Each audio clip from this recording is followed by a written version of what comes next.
There we go. Let's go, let's go, let's go, let's go, let's go, let's go, let's go, let's go, let's go. You know the frequency, yeah. You know the frequency. Come on. You know the frequency, yeah. You know the frequency. I've been upgrading my frequency. I've been protecting my energy. I've been upgrading my frequency. No matter what, I protect my energy. We off the grid. Yes, we are back. We are back for another episode of the Frequency Live on WMB1 Radio and Facebook Live. I'm your host, B. Carter.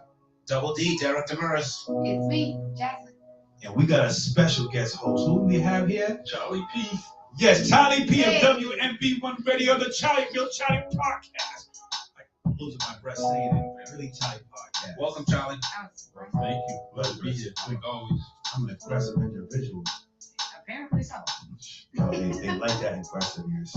Oh, they do? Yeah. I thought they liked their late night voice. They like that after I'm aggressive. Okay, smooth. So what's going on, people? We haven't had a show in a couple weeks. I miss it. Yeah, we do. I miss it too. We have a lot of great topics today. What kind of topics, though, do we have? Like, what we gonna talk? As a matter of fact, how was your last couple of weeks?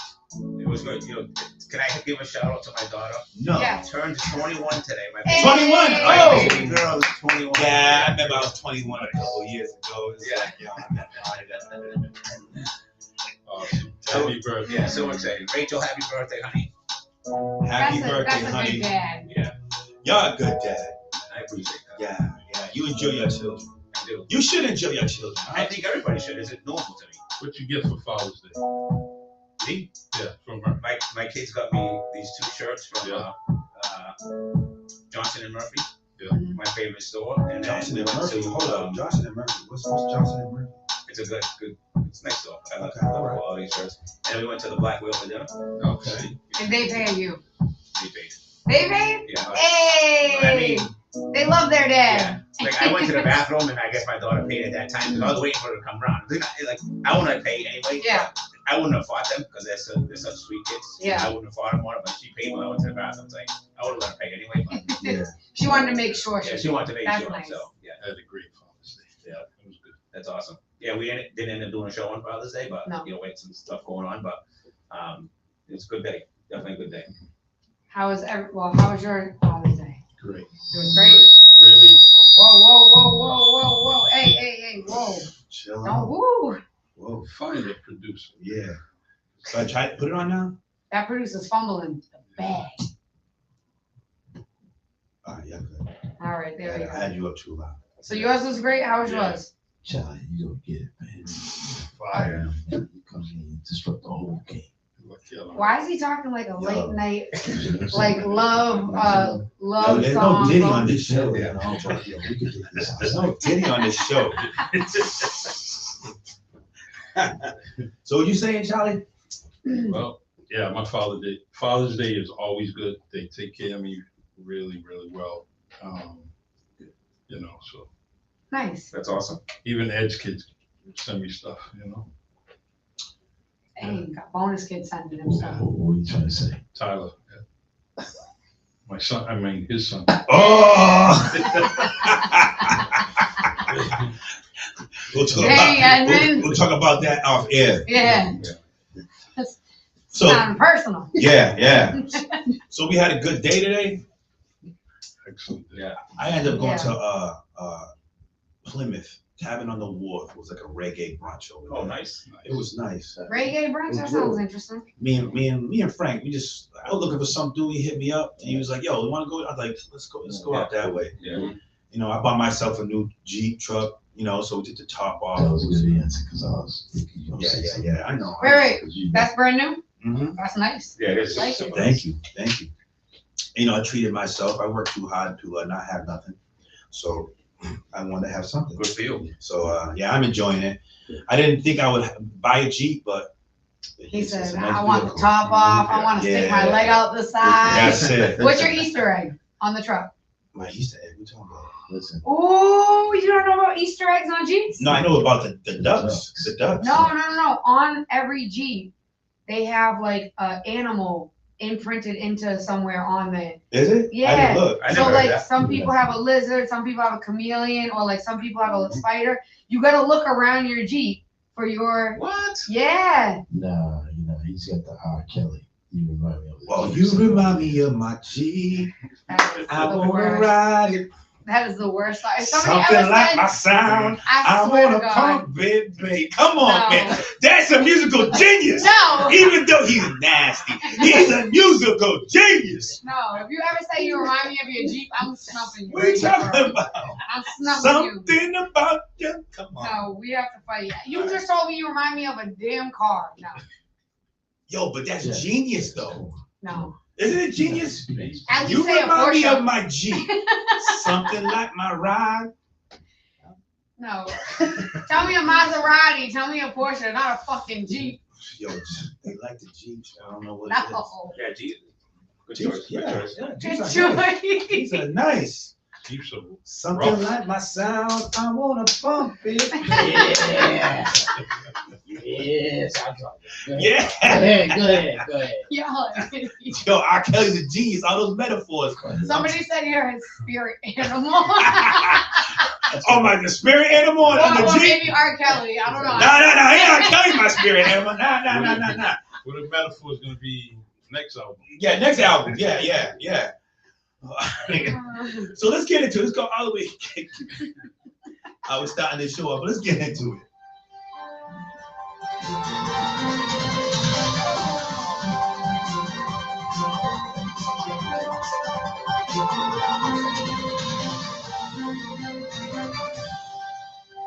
The news with Double D. All right.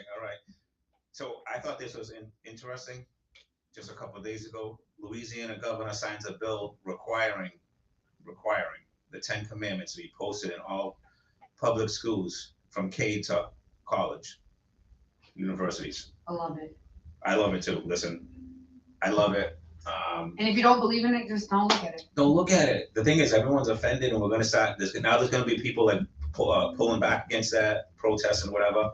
Not protesting, they're going to be fighting it. No, they'll be protesting. They'll be Yeah, so. that's They'll be protesting. Well, my thing is like, our Pledge of Allegiance says under God. If you come to this country, everything is under God. Under God. One, like as one. And Like every like. on our bills, on our it money says- is in the God. Yeah. Right? So don't come to a country that was In built God we off trust. of God.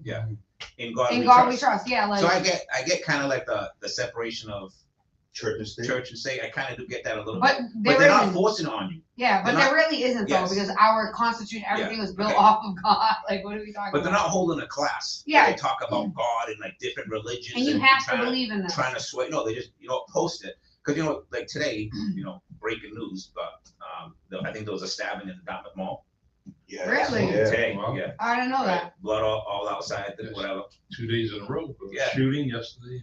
So when Damn. I hear stuff like this, I feel like we need to go back a little bit and Morals. Morals. I know you're a fan of this. Yeah. And if you look at the 10 Commandments, like I get some of them. The first 2 or 3 mention like God, like there shall be no other God besides me. I get that, but like there are some basic ones like honor your mother and father, Yeah. shall not murder, shall not commit adultery, shall not steal. I mean, those are all more Great things to we live should all by. just live by, right? So And every religion sort of has the same type thing. right. Everything. And if we just follow that, we have a It's beautiful basic. world. It's basic stuff, right? Common decency. Common Yeah. decency, right? So you don't want your kid? You want your kids out Yeah. murdering people? That's crazy. Yeah. Like, all right. So I hope this stands. My thing is this: I want to like. 10 Commandments is like an American thing, right? I don't know if it's like it or is No, it's it biblical. Yes. a biblical, yeah. but it's more. No, it's in the Bible. Like Jesus. Is Yeah, the but Lord. it's more like celebrated in America no, because no. no. European, it goes. Anybody across who's a Europe. Christian, Yeah, Uh-huh. Christian- Catholic. Christian started it. Northern Africa, Okay. probably. All right. So, because obviously, if you have a different religion like Muslims and things of that nature, it's probably No, but even them, I mean, some of the Quran mirrors a little bit of the Bible. Like, there's a lot of differences, but. But the 10 Commandments in general, because it's basic stuff. Mhm. Yeah. So, like, I'm trying to just try to understand why people will have a problem with it, and I think that because we're such a diverse country, that it seems like we're struggling all these different religions or races or ethnicities and every genders, and we're all battling for the top spot with the most influential. Yeah. It's almost like, but we are America. You came here to be able to live by the American values, not to come in here to live by American values to change them. And that's where people are struggling. Oh, that's not fair to me. Then go where it's fair. I agree with that. Because there's a place where you're from that you don't want to be, that you can celebrate that. But the fact that we are the way we are here, you're able to celebrate who you are without any extra accountability. But don't tell us we cannot be Americans. And this is 10 Commandments is something that's been in America for I don't know how long. Yeah. So why are these people thinking they can have these influence? Why? You want to hurt feelings? Like, this is the reason why you're here. These 10 Commandments is part of the reason why America exists the way it is, where you want to come here and be free. Celebrate that. That's how I look at it. Like, I'm not looking at it in a biblical sense. Mm-hmm. I'm just looking at it, like you said, it's basic morals. Like, we need to bring morals back. It's kind of cool not to have morals now. Yeah. And it's stupid. Yeah, I think it's just like a regular code. I mean, Yeah. we should all live by it. Yeah. I think it should be in every state, every school. I don't see a big deal with it. Yeah. Have morals, like common decency. Like, and at the end of the day, respect people, and honor people and live with people. We all live in this world together. It's like, but now we're battling each other. Yeah. Mm-hmm. We need to bring that back. No, I get it. I support it, to be honest. At first, I was like, why are they making it a big deal about it? And I'm like, because everybody wants to complain about everything. But like, some people have a problem for every solution. Yeah. Right. Some people are gonna complain no matter what it is. They're gonna find a complaint about it and want to fight it. Yeah. And when people fight like that, I always say, what's the solution? And they can never come up with it, right? So if you think there's a problem with an issue, or like even the 10 Commandments, all right, what's the solution? What should we do? How can we come to a common ground, right? And they never come up with that common ground, never come up with that solution, right? And no, I'm all for it. I mean, I don't have any problem with it. Yeah, I can't find a reason to go against it. Like, what I mean? It's I just hope it sticks. There's more reasons for me to be pro for it than con. Right? Yeah. And I really, if I could find 1-2 con, that would be pushing it. But I just don't find anything against anything that's. I think it's a good thing. Even like, and I don't want to go like off point a little bit, but like if you think about like Juneteenth, Mm-hmm. like there are some people that could sit there and be like, well, that's got nothing to do with me, or like but you could find a good reason to support it. Yeah. Like, It's our history. It has something to nothing to do with you. You could support it just because it's a good thing. And It's the it's same like you thing. said, it's American history, whether you the good, bad, or ugly about it. It's American history. And it's actually when slaves got freed, not when, Right. it's the real history. It's not the Yeah. stuff they teach us in school that's watered down and sugar-coated. I had some neighbors, they're not black, but they were getting ready. They were celebrating the holiday. Happy Juneteenth, with exuberance. They were hyped up about it. They're getting ready to hang out and celebrate it. Some people on social media throwing out some facts Mhm. that were not African American. They were throwing out facts about the holiday, and that's a good thing. Yeah. So I think, and then there's some other people that would say, I don't know why this is a holiday. Why is Columbus? Why is Yeah. Christopher Columbus a I don't know. holiday? Yeah, He didn't they discover were- shit. Yeah. There were people here. He went on a boat ride. Yeah. Yeah. And he ended up in the wrong place. Yeah. And like, we're celebrating an idiot who couldn't map the stars well enough. Like, what are we talking about? Yeah, I think that's a great holiday. When it finally came to fruition. it's believe it or not, in Puerto Rico, they frown on Columbus. I didn't know that, but Like a lot of people do. Yeah, they really frown on them, and especially. Well, that's back because then. you know where he ended up, right? The first time No, where? so in the Caribbean. Yeah. He ended up I believe I want to say in St. Croix because my sister used to live there. He thought he was in India where the salt trading was happening, and he ended up in an indigenous area in the Caribbean. And then when they figured out that they really weren't where they were, they came back again. They started making their way and doing what colonizers do. We found somewhere new. Yeah. Let's go fuck it up. Yeah. That's true. Yeah, a lot of people are against, going back, I think, like 3 or 4 years, that kind of started to Yeah, really getting heated, but that's why I like traveling. Get to learn all this stuff. Yeah. I think the most smartest people are the ones who travel because you learn different experiences. Yeah. And the way the world is. You can have all the education in this country, but don't have the experience of other countries because you didn't travel and influence and really understand how other people live. That's the biggest education. Yeah. So there's times where I traveled and I learned a lot about wow, maybe I understand why. it's experience. Yeah. Like anything in life, experience gives you that power of knowledge. Yeah. But, all right, we're gonna continue on to the next topic. You guys ready? Yeah. So, I thought, did you guys hear about Suge Knight coming and saying, because Trump is a convicted felon now. Yeah. And he can still run for office. Yeah. I was like, holy shit, when you think about that, his argument was people shouldn't carry a felony with them, talking to Charlie. I mean, after 7 years, you can't get it off your record, correct? Yeah, most things.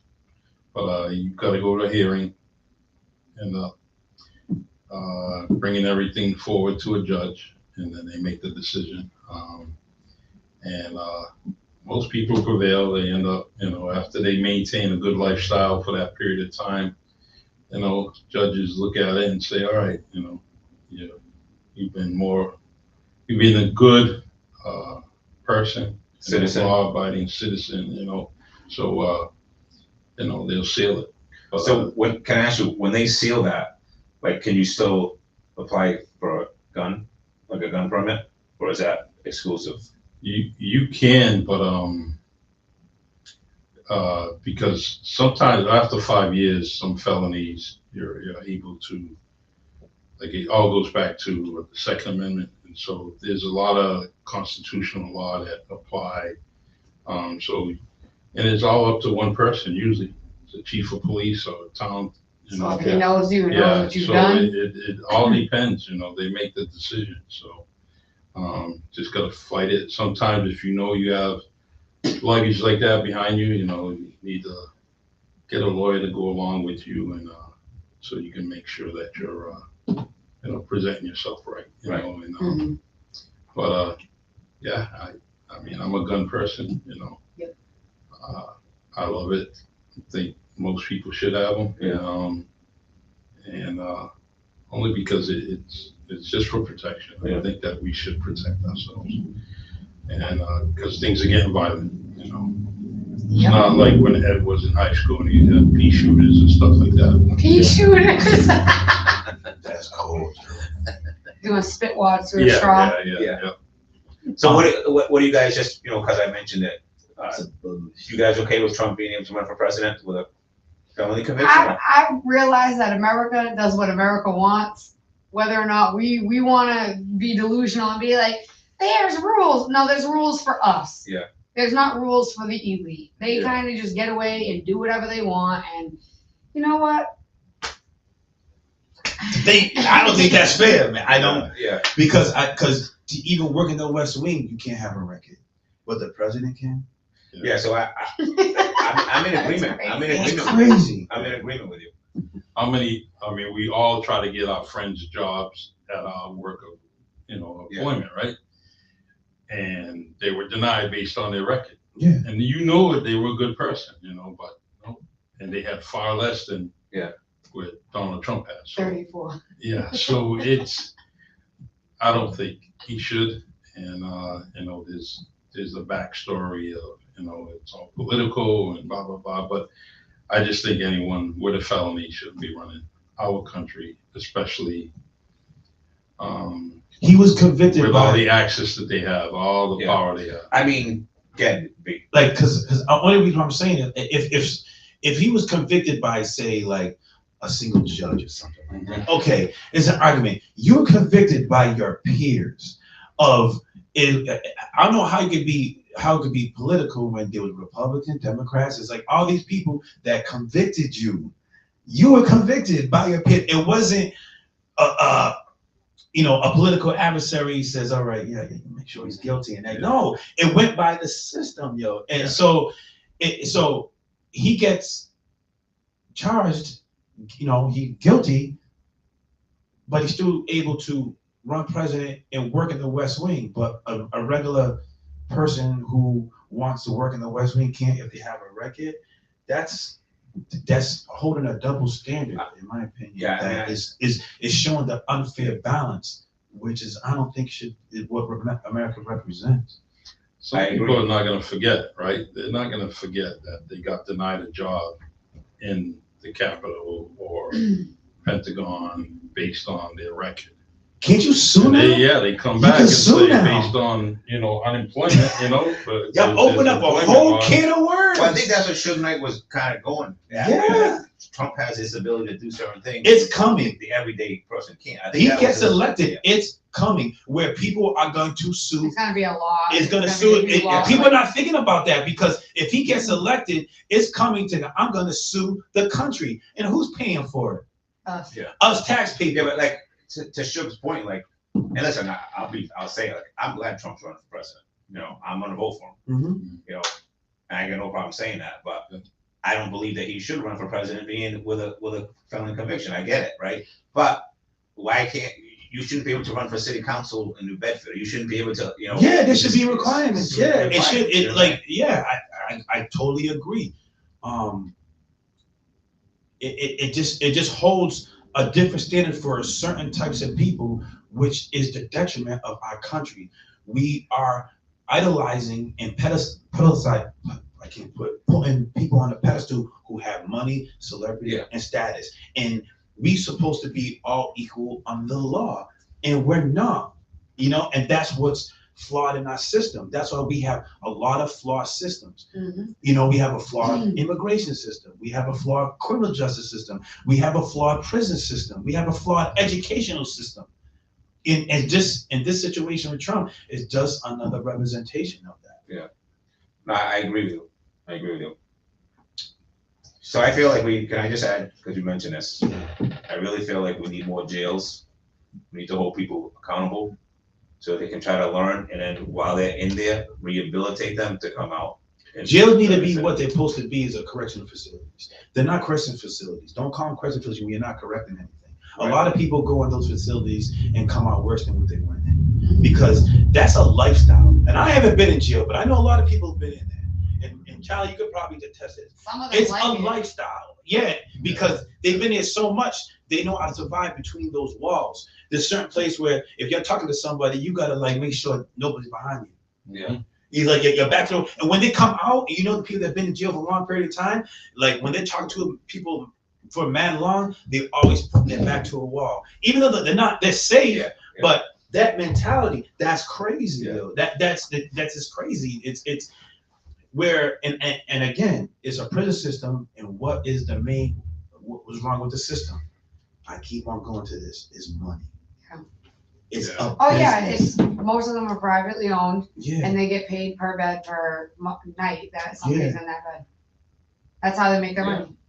Yeah, it's the government. It's literally slavery, because a lot of the prisons and jails have work programs, and you get paid 10 cents, and they're making $1.30 off of your services for everything that you do. So. Yeah, I don't like the privatization of prison systems. I think it should be maintained and through the government, and I don't like anything private about them, because you got problems with that, as far as, money, like you just talked about, paying off different things. I like to get rid of that. They're like cattle. We, but, who knows, we may have other people, to get back on the, 7-year deal. This might open up for a lot of people to run again, convicted politicians might run again, there's so many different things. There's a lot of them too. July 11th is gonna tell, November 11th? No, July, What's July? because that's when, Trump gets Oh, sentenced. yep. So it's gonna stir up more things, there's gonna be all kinds of things, and, well, the next thing is, why isn't he in jail? They're gonna say, well, he's on appeal. So other people are in appeal that are convicted, but And they're they're in jail, waiting in they're jail. incarcerated, so, it's gonna get interesting, and, Can you imagine him in an orange jumpsuit with his orange skin yeah. and his hair? Those memes are crazy, they got him out there, but that's a great topic, I like it. Now here's my thing with like when he's getting sentenced, like I don't think he'll serve any jail time. But we don't know because he was going at the judge hard. Yeah. During the trial. And he was getting charged with contempt, $10,000 worth 10 times. So it was like $1,000 each time. And he was talking about the judge's family and things like, yo, what are you doing, yo? I don't think he knew that that's the judge is gonna sentence you, right? And can you blame the judge for saying, you know something? Y'all gotta spend 30 days in jail, you jackass. You know what I'm saying? Because you're not respecting the criminal justice system. And honestly, to be honest with you, to humble him, yeah. Give him 30 days before the election starts. Like October, like what? November 1st. When I don't know what the election is, like middle of October, 30 days. Yeah. But I think, I do feel that. Humble him, So I don't know, I think it more people gravitate towards him. I think this shit backfires for the Democrats. Just my 2 cents opinion. I think a lot of it backfires.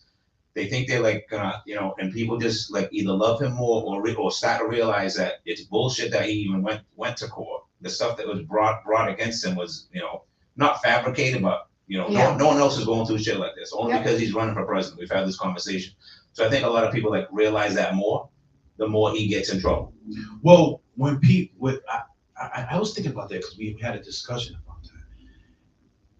When situations happens, what happened with him with Storm Daniels, right? Mm-hmm. What do politicians do when it comes out? They deny it. No. They relinquish their campaign. They stop campaigning. Yeah. So we don't see this because people like, all right, I'm not gonna get elected. They don't go to a point where I'm going to pay this person off. They like, all right, I got caught. They quit. That's why we have not seen this. He had the ball to test it to a point where I'm gonna pay it off.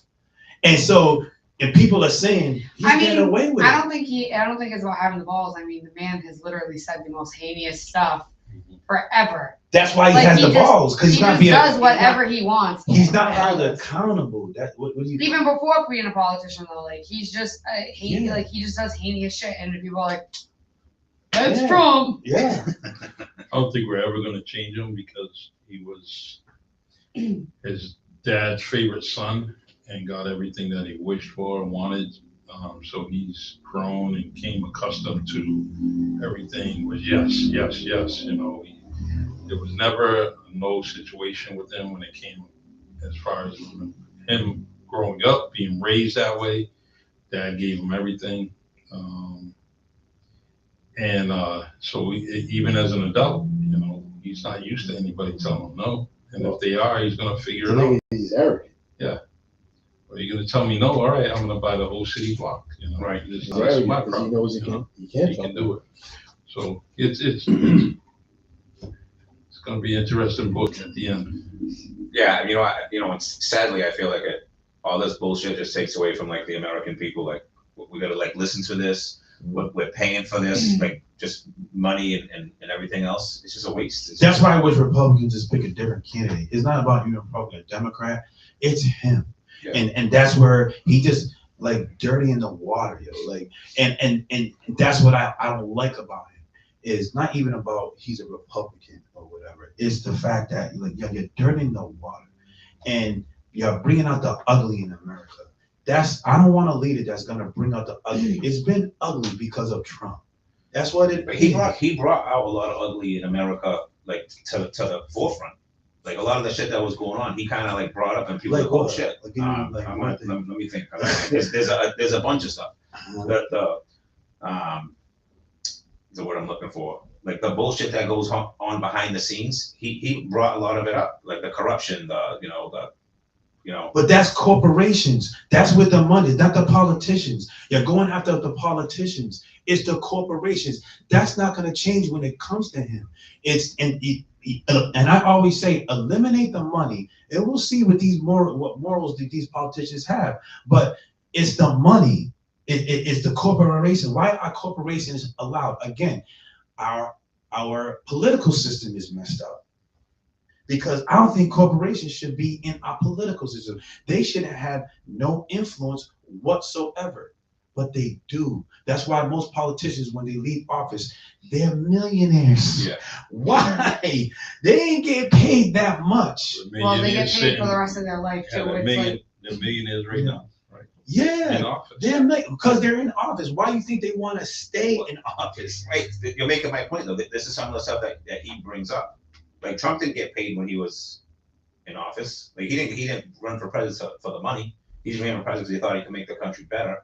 But all these people becoming millionaires. I think Trump ran for president for his brand. And it so happened that he stumbled on a formula that, oh shit, people believe me. Because remember, he ran for president a couple of times before then and never got past the primary.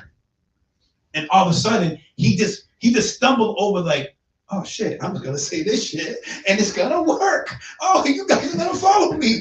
Oh, that's what it was, because he ran a couple of times before and everything else he was saying didn't work. So now he's like, I'm gonna say what these people want. Now I know. All right, that's my base. I'm gonna tell them what I want to hear. He's killing the whole political system. He's disingenuous. That's what it comes down to. People forget. I was having a debate with somebody. I says, Trump, before he got elected, he ran for president. No, he didn't. I said, yes, he did. And they'll argue with me. I said, look it up. And he looked it up. He goes, oh shit, I didn't know. So that tells me how much you know. And he didn't even make the primary. He didn't get through the primary. And that's fine. Mm-hmm. But Abe Lincoln ran a bazillion times before he became president. Mm-hmm. Okay, people sometimes they hit and miss, they strike out, and then they come back with maybe a different platform, and they come back with a different message, Mm-hmm. and they eventually hit it. So, well, he let's just say, the people that he had behind him were very, very powerful people. And once they got behind him, he became more receivable, right? Because there was so many people, even everyone that was in his cabinet, all those people started gravitating towards him and following him, endorsing him. And it became such an abundance of people that, like you said about his things that he brought up, he was appealing, and he was appealing just as Barack Obama was. Yep. And the reason why I'm saying that is when Barack was running, everybody was lit. Everybody was lit in this country. They wanted to vote for him. Trump kind of did the same thing, but on his base, he really, that Republican Party started turning around. People were getting all hyped about it. Mm-hmm. And let's just face it, Hillary Clinton's a career politician. Right? He gave her everything that, he made her really. Say it again? He made her a villain. Yeah, he did. I don't think she was. Now she's a bad person. I know you about it. So she was her own villain. It played No, out but that I'm way. saying like the country liked her, and then the more people talked about all the things she's been doing behind closed doors for so long, he made her the villain that she is. I think the mistake with her is that she didn't address those issues because she thought she had it in the bag. No, she didn't address them because addressing them would have been far worse. Yeah, She's even done before the horrible election, stuff. she did make, they had an audio of her saying, I'm gonna be the next president. Yeah. Yo, she was, First female I think, president. honestly, like she could have made it spin whatever the issues were to keep her lead going. She got cocky. She got cocky because people said, "There's no way Trump's coming." Yeah. But Yeah. the Trump family and the Clinton family are friends. You know, Yeah. and everyone forgets about that. Yeah. You know, so you gotta gather, you gotta take what they're saying about each other For the grain of salt. Yeah, Yeah. you really do. Yeah, they all use each other. So I don't know. I got tapes from the Epstein plane. Yeah. I want to ask this question because I was watching. I watch Real Time on HBO with Bill Maher. I like Bill Maher. Yeah, and I watch his show every Friday. He's getting better. Yes. And he has Charlamagne the God on, and it was a question of, do you think that people don't want Biden? Did that mean they're gonna vote for Trump? I think there's a lot of hate for Biden, and at least 3 million people are going to go in that direction based on the hate for Biden. And Do you think people don't like Biden enough to vote for Trump, or just not vote at all? yeah, I think they're going to vote for Trump just because they're not going to waste their vote and not vote. Some people like to Because vote. if you vote, you're going to, like, you vote. When's the last time you missed? As far as I voted? Yeah, No, anything. Yeah, no, I never missed. When's the last time you missed? Years ago. Jasmine, when's the last Oh, time I missed because I'm always working or doing something. I've never had. We, like, But the missed as majority far of the time, you're when- gonna vote. Yeah. So what I'm getting at is that people just that are voters, they're just not gonna say, I'm not voting, no matter what. That's their right. That's their right. They're They want gonna to do it. vote because it's something that they feel that they gotta do. They can't, and they can do. Yeah, Right. Something that they can do yeah. to try to make a difference. Yep. So I just think that if someone's, no matter what, if they have some dislike for someone, they're gonna vote on the other side. And that's in both cases. If you don't like Trump, you're gonna go to Biden. So can we just jump into the what our expectations are with the debate? Yeah, we're gonna go into it because debate is this coming Thursday. Yeah. I'm looking forward to it. I think it's gonna be entertaining. Yeah, I mean, I'm looking forward to it. And I normally don't tune into them, but I will this time. So the main reason why I'm looking forward to watching this, and I gotta be honest with you, because I get into politics a little bit, I cannot stand when they talk over each other. I get so frustrated. I want to like punch the TV. It's like, shut up! I can't hear what this guy's saying, and it's like kid shit. They're like Republicans do that. 17-year-old, so you know, much. they both do. Both sides do. Nah, if you watch these interviews when it comes with these Republican politicians, it's like they're like taught that. They taught to do that. They don't allow the other side to speak their point. Because I really feel like a lot of the Republicans are lying. They're lying, and they don't want the people to have a rebuttal to point out their lies. Like they just You don't think Democrats like? Honestly, no.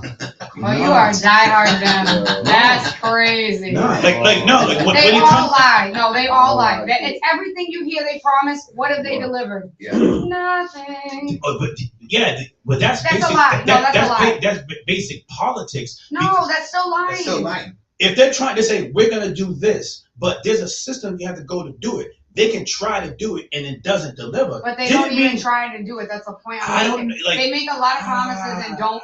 All right, how many times have you heard a president say something like, I promise to do this, and then they get in office, Yeah, they don't and know. that thing, nobody hears about it ever again. Yeah. Because there's it a sounded good. No, there's it a sounded it sounded good. If you what do you really think, Charlie? Like, cause it like. I mean, even we're fighting, about fentanyl and all that. And the politicians are all lying to us on both sides of the table, Well, we're gonna bring this across, So I don't believe anything they say. It's very difficult for me. So I always think that they're gonna lie to me. So I really don't listen to a lot of it, because especially with the debates, I just think that sound bites are used later. But Mhm. are they going to really come across and do what they say? No. It's going to be interesting when they're talking over each other, like you guys said. What is the TV stations going to do when they are talking over each other and the moderator doesn't have any control of it? What do they go to studio? So there are new rules now. Yeah. You're getting muted when your time's up. Yeah. So you can't keep talking. Your mic gets muted. So I feel, and then there's no audience. Okay, it's just the two people, no audience. So there's no going to be cheering, whatever. And then when your time's up, your mic gets muted. So I feel it's going to be normal, or I bet you any money though, that mute button doesn't get used as much.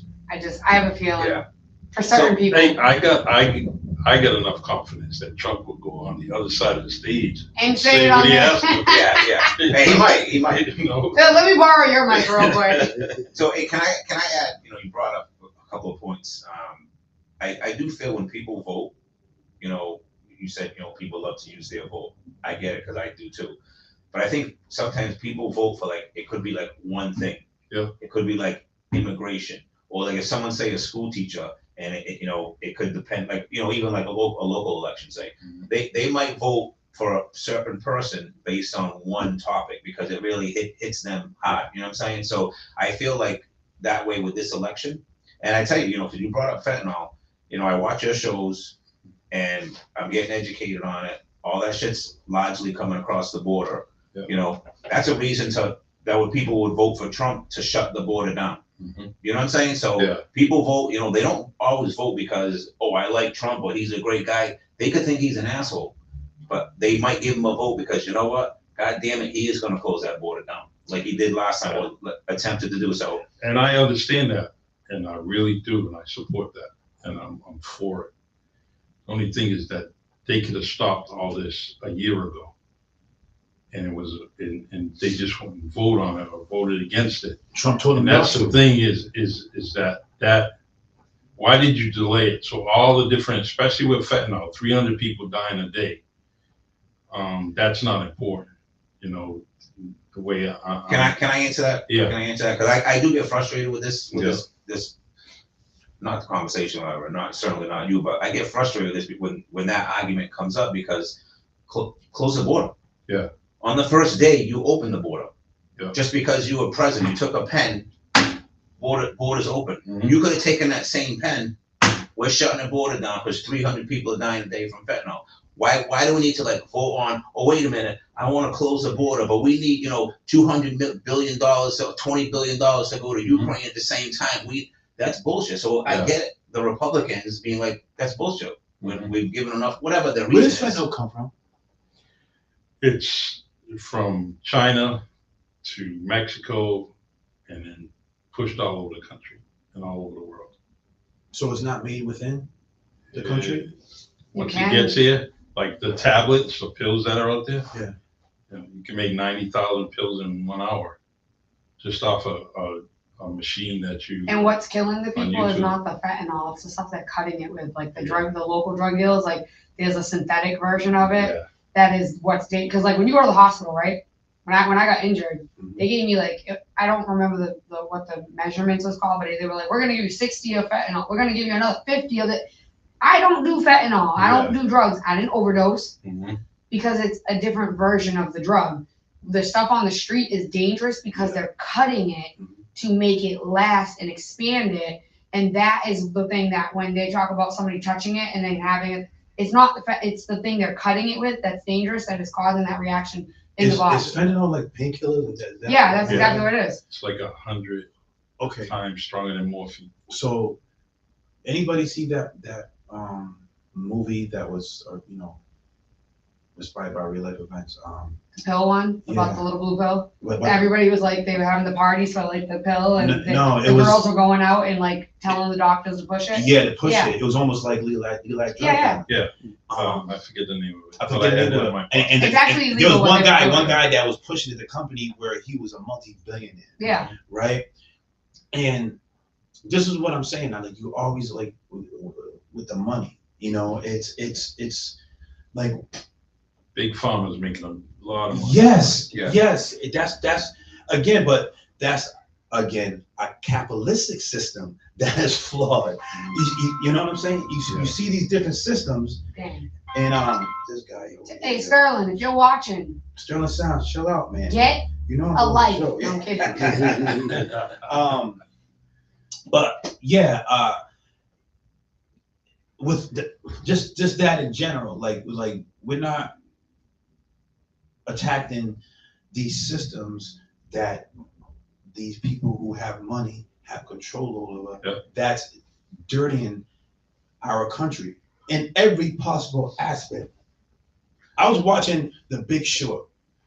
You ever watch that movie, The Big Short? No. About how the housing crisis? Watch that movie, how the housing crisis is. They knew that shit was coming. But they didn't care because they know at the end of the day, the taxpayers will have to bail them out. You know, right? And then when we bail them out, they fill their pockets. It's like, it's people. This is why I feel like, I know every day in the show I talk about, like, like, our capitalist system. I don't think should be no such thing as a billionaire. Because we as humans are so far, we don't want to handle that responsibility of being a billionaire. We don't have morals enough anymore to be a billionaire. Like, they handle that responsibility to be a billionaire. So nobody can be a billionaire. You could be a multi-millionaire, but there's got to be cap. There's a minimum wage. There should be a maximum wage. We got to keep ourselves centered. That's how I feel, because if it's in the capitalist system, if it's the educational system, if it's the immigration system, if it's the political system, what is the main cog that's diluting every single time is money. I mean, I'm not gonna lie. Follow the money. You put a cap on me, I'm just gonna take it out and put it in a safe. You won't know how much I have. All right. But you can't spend it, because I can. if you spend it, then I know how much you have. No, I can. I just gotta be smart about how I spend it. You never seen about washing money? I would know how to spend it and know how to hide it. All right. Bottle system. Huh? Bottle system. See, Yeah. right now. I mean, we're talking about a lot of things, a lot of systems and stuff like that. It's a good conversation, and like, What's I the always next think topic? about, because I always try to figure out, like, what is the solution. And I don't like focus just on the politician in itself. It goes, who's behind the politicians and the puppet masters, the people with the money. Eliminate that, then we'll see really who these politicians. but you're never gonna eliminate that. That's my problem. And like, even with what's the when they donate to the campaigns, Fundraising. No, like you're talking about like a corporation. Yeah. Tip of my tongue. Yeah. what is it called? Like they push for a law. Like They push for Lobbyists. Lobbying. lobbying. Yeah. I don't think you should be lobbying Yeah. in politics, because we got to, anybody with money, if y'all like, for an example, if I give you $1 million, right, to be a bad friend, you're gonna be a bad friend. Hey, I'll do it for 5 Right? Seriously, think about it. Your morals are out the window. Wait. No, but that's not the same though, because like, It you is. want me to be a bad friend to you, and you're gonna pay me for that? No, you'll be okay. be a bad friend to admin. Like, yo, Oh, be a no, bad friend to admin. no. Here's $1 million. No. For $1 million, No. I'm not gonna go be bad to somebody I love. I'm gonna put $1 That's million in your lap. Your Hey, son I'll do life. it. I'll do it. I'll do it. Y'all- Come on, No. man. No. $10. Okay. I'll do it. Then y'all good person. $10, Y'all I'll do it. good. $10, Nah, I'm your because- bad friend. If that person matters to me, that million, I'm gonna be real lonely with $1 million. What the hell am I gonna do? People, families get broken up for a piece of property. Yeah, I know. You know what I'm saying? Because of 300,000 Yeah, money. Yeah, for money. but that's Imagine $1 million. because that's shitty people. And most people are shitty. Well, that's sad for them. It is sad. It is But sad. I rather like have good quality people than have. But what makes you more shitty? If money makes people shitty. If you take the money out element, and you're gonna keep your morals, because that's all you have, because at the end of the day, you can make new friends. If you have multi-millions, you can make new friends. No, but easier. those friends only want you for your money. And they know that, but that's okay. But I can control you with my money. Yeah. Nah, I don't So, want that. I don't want that That's either. crazy. Hey, to your point, I'm gonna finish my segment with this. Like, to your point though, all the big corporations like the NRA, Big Pharma, they're all with the lobbyists. They're controlling all the shit. All the shit. So. Yeah. Okay. Get a hotline. Um, Get a hotline to everyone, running, it's just it's a normal conversation. I'm gonna call Donald right now. It's true, right? Right. Oh. All right, B, what do you got? All right. I want to get into a subject. I mean, I don't know if you have it in the captions ready. Men's mental health, because June is men's mental health month. Yes, sir. And like I really want to get deep into this conversation, because it's a conversation that it needs to be had. Like I want to look up a couple things that let's talk about how men deal with their mental health first. Well, I like every week I watch The Shy, and I like their mental health. The guys they meet and they talk. They have a circle, and they just kind of vent and talk. And just talk about many things. And it's a lot of that mental health is kind of getting talked about. And I always every week I watch it, and I'm like, man, I always think about doing it in the next room over here. Yeah. And just sitting down where we can kind of conversate. I think the mental health part is gets relieved or helped when men talk about it. Mm-hmm. And sometimes we don't realize that we have to talk about issues with someone. And sometimes it's a little bit better when you're talking with other men, so you kind of relate. Mhm. I don't have no problem talking to Jasmine about anything, right? Sometimes I feel that if we all talked, us four guys, we can relate a little bit more, And like I said, I have no problem talking to Jasmine or any other woman. I just think that when it's one on one or as a group, man, I leave those groups and I say, you know what, that's what I needed. Do you think like mental health, like men, I'm talking men now? And I only jumped on this because you're looking for something. That's why. Go ahead. No. Go ahead. So do you feel like men, it's like they feel like they can't talk to someone? They feel like macho, like you know what I'm saying? They gotta be like a man. I gotta be like That's strong. And It's like, taboo not to be.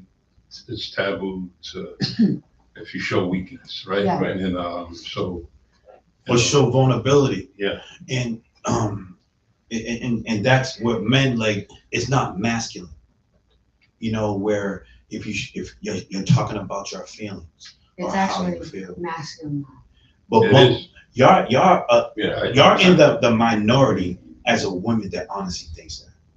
I just think it's super obnoxious of guys who are like, I don't get sad, I don't cry, I don't do this, I don't like okay, all right. But Macho women man. gravitate to that.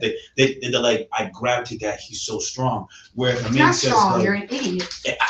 I'm with you 100%. But because again, like we spoke about this earlier, where I feel like women have this superpower where I believe everything is built around women and the women's voice. So when women says you're not masculine because you talk about your feelings, men are like, I'm not going to talk about my feelings. Yeah, well, they're idiots. And that woman is a moron. Yeah. But that's what you do, that we as men deal with. So we are taught to don't show up no emotion. so is it like a combination? You think of like a man not,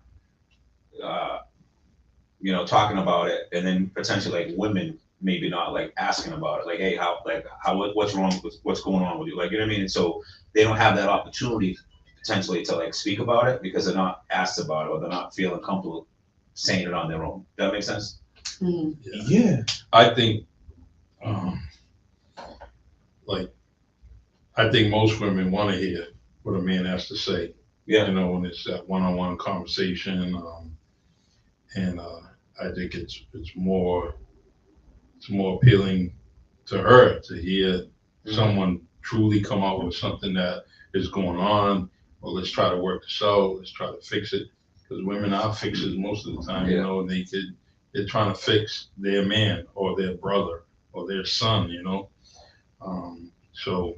But I think like a lot of women though are now also trying to be too masculine. Mm-hmm. So it's not always that way. Like I know women that are like, oh, you're a bitch if you cry in front of me. I'm glad you said that. I Yeah. didn't want to say that. No, it's true because they're I don't need no man. I don't need and like it's funny. Me and my dad were talking about this the other day. He was like, sometimes I regret instilling that in you so much Mhm. because growing up you really did everything for yourself. Yeah. And now you probably still have that like thing in your head saying, I'll pay for it, it's fine, or I'll do this because it's fine. Like I'll do it, I'll keep doing it even if you're offering.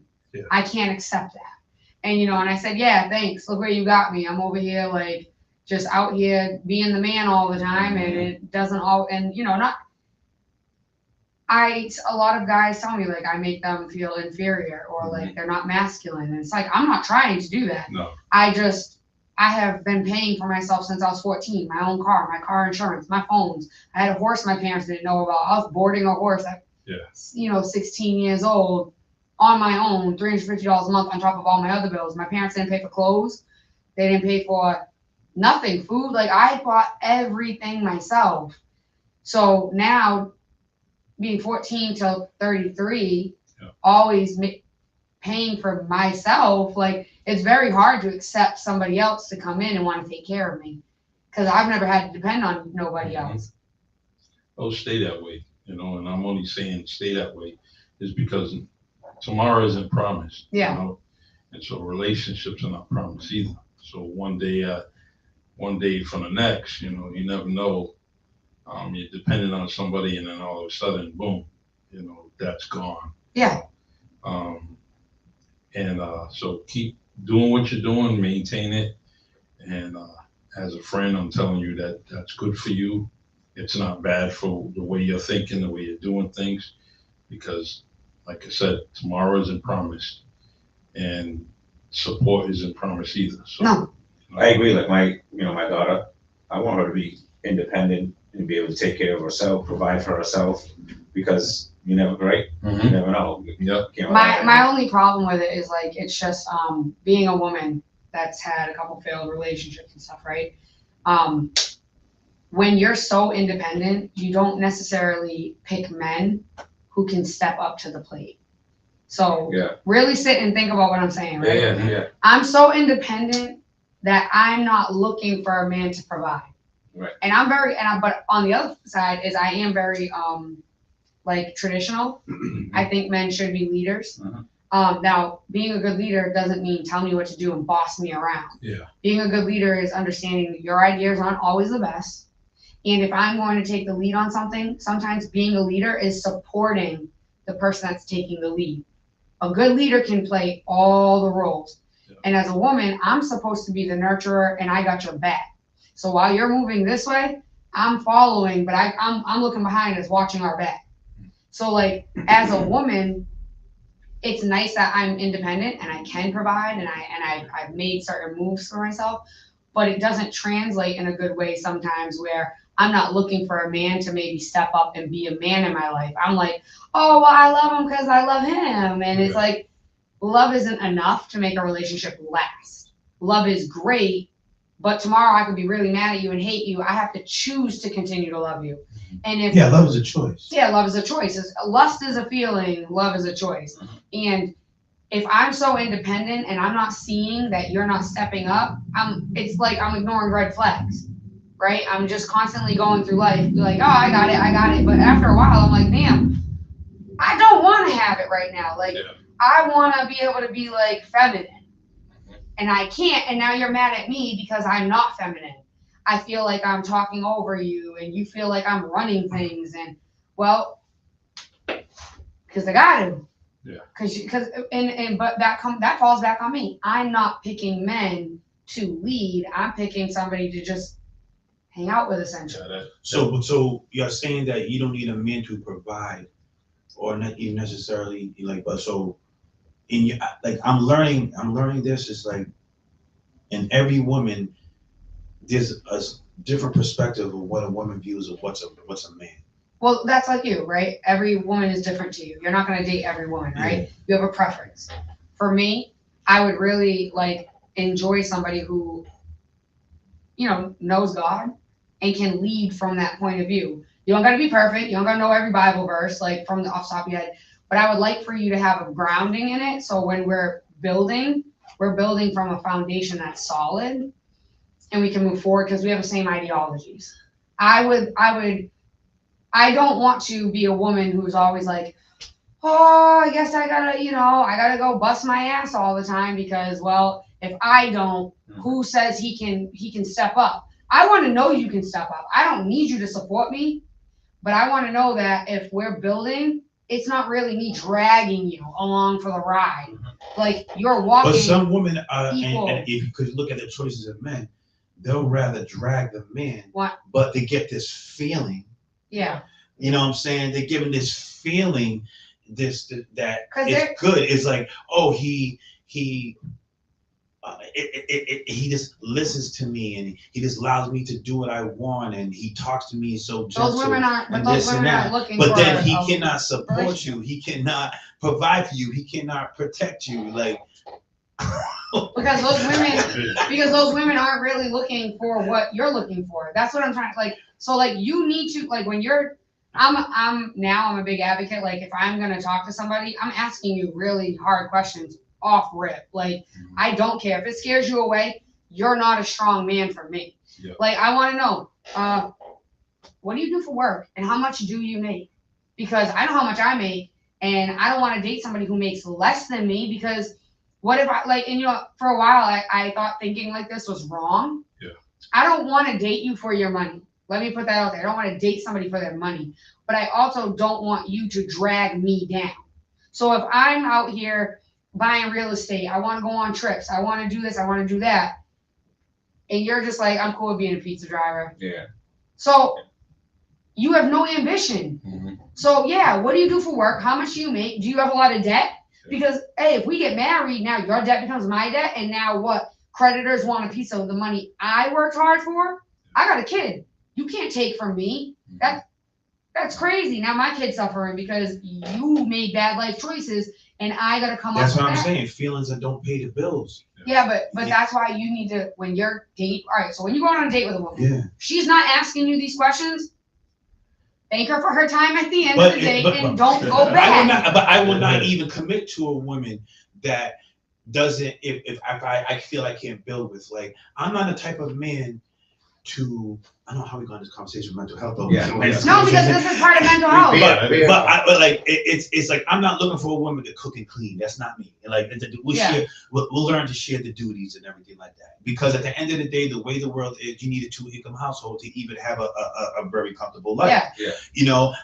I'm willing to work more hours than you because you're probably a better nurturer for the children and everything like that. So, but that's compromise. That's compromise. I get that. But these roles. Yeah. So to speak, when you say roles in a household, a lot of women fight against that. Yeah. But I don't think you should. These roles, so to speak, are fit. Like I feel like I'll be more of the grinder because that's what I'm built for. Yeah. Where you're a better nurturer than me. Like I can't do what you do. Yeah. You know what I'm saying? I respect that. And you can't do what I do, so respect that too. Yeah. You know what I'm saying? But I think that women, people that respect you. Yeah, women don't respect the grind. They don't understand. Like Evan could take. Like we work hard. We work hard, and we've dated women that don't understand that. They don't understand the time our job takes. They don't get it. Like we had conversations like, yo, she doesn't get it. Yeah. She don't understand. If they think it's just delivering packages, you won't last a freaking day. It's not just delivering packages. No, but when you hear that though, that should be a red flag for you. Like that's not somebody you should be wasting. So I just said this to Derek right before the show. We're talking mental health, right? Yeah. Part of mental health is like knowing what wears on you and how that's going to affect you in the long run. Like knowing your triggers, knowing that, right? So if you are talking to somebody, right, and you're seeing patterns and behaviors, and you look at them and go, can I deal with this person the way they are right now for the rest of my life? They never change. They're never going to get better. They're never going to get worse. They're just going to be who they are in this moment forever. Like, these are the patterns and behaviors I've seen for 6 months straight. This is who they are. Can I deal with that moving forward forever? If you, with a shadow of a doubt, can't realizing you can't change that. Yeah, and you can't change them. This is who they're probably going to be forever. You with a shadow, if you have doubt in you that's like, if you can't honestly look yourself in the mirror and say, I'd be cool with that forever. Like, if that is the worst that it is, I'm cool with that. If you can't say that, you are causing yourself as a man to have mental health problems in the future. Like, yeah, like self-inflicted. So at some point, you also as a man, just like women, have to take accountability for your actions and the role you play. Like, everybody knows I'm no longer dating the person that I was with for 4.5 years. We're not together. I have to take a lot of responsibility in knowing that I saw certain things. And again, not a bad person, not horrible. We get along great. We still get along, like, but I saw certain things leading a certain way, and I was lying to myself saying, oh, it's gonna change, it will change, it will change. Red flags. Yeah, and I allowed myself to stay somewhere longer because I loved them. I chose to love them every day through it. But sometimes we have to look and go, you know what? That was mostly my fault, because had I had said, hey, this is what I want, you're not providing it, is this going to change? Yes or no? Instead of letting that conversation keep getting tossed to the back burner, then I probably wouldn't have ended up where I'm at right now, right? So it's like, as a man, if you're dealing with a woman and she is not understanding you work hard, you work 6 days a week, that is the norm of your life forever, then why even pursue that?